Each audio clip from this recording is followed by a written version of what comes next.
ما چرا در ما نمی‌کنی؟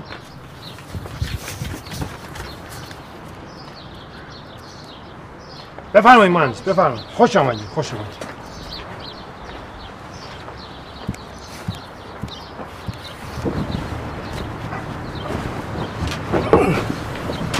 اومده بازم کلید بده.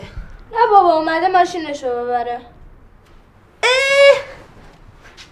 بفرمایید. عین فرنود خودم ازش مراقبت کردم. سلام. سلام عزیزم. مگه نه فرنود جان؟ آره. روزی 2 بار بهش استارت زدم. هفته یه بارم دوش آب گرم گرفته. دیگه همین دیگه. دمت گرم. سلامت. لطف کردین. قربون شما.